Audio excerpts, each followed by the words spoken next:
Hi, guys. It is Wednesday, and I just wanted to go over a couple of things as you do your bell ringer.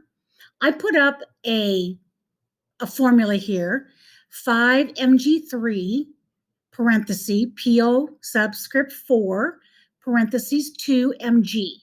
This seems to have really kind of gotten us on our bell ringer this week, so I want to go over it.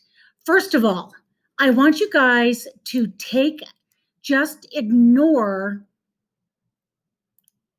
the 2 for right now.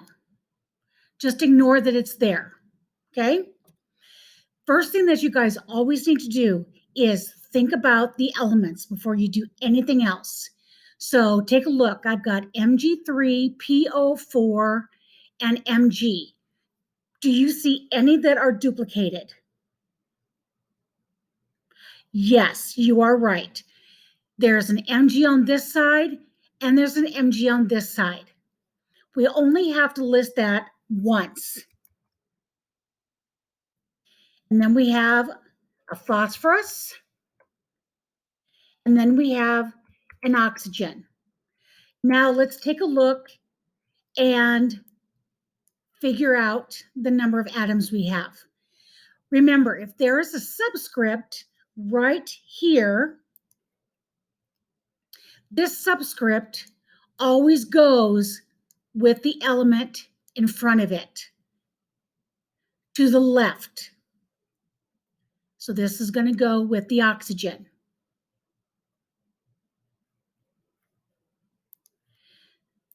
So let's take a look at our magnesium. We have subscript 3, so that means you're going to have 3 over here. But now look at this. We have magnesium on this side, so you have to count that one as well. There's no subscript, so there's only 1. If you have the same element that is twice, you need to just add those together. We've got 3 here, and we've got 1 here. So to start off, we have 4 magnesium. All right, now, whoops. Now let's take a look at our phosphorus. Okay, when we have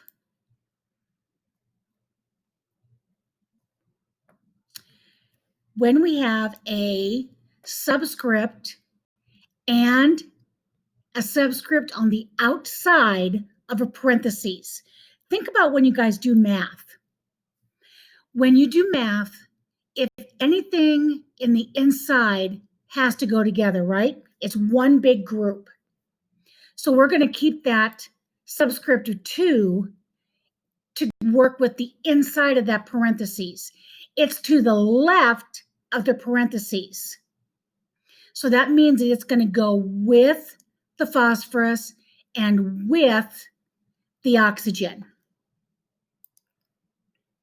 So no subscript, so it has an understood 1 phosphorus.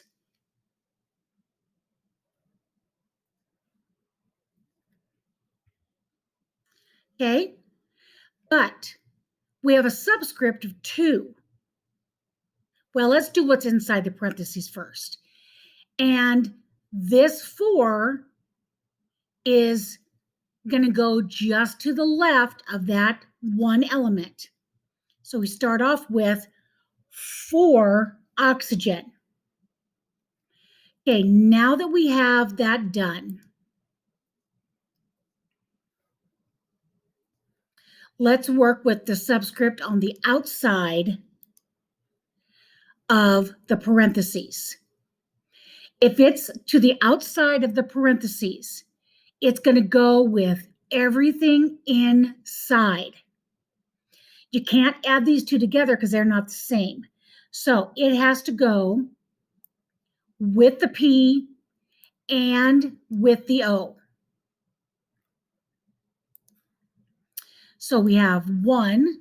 Well, we've got the 2, so we have to multiply the 2. and we're going to get a total of 2 phosphorus.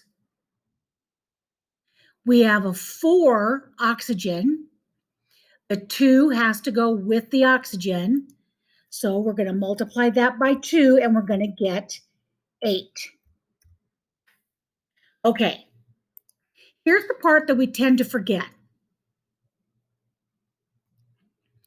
This right here, this coefficient,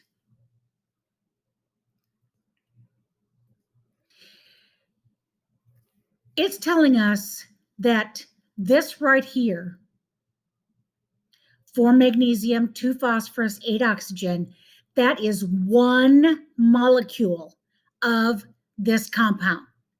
Okay, that's just one group. We need 5 groups.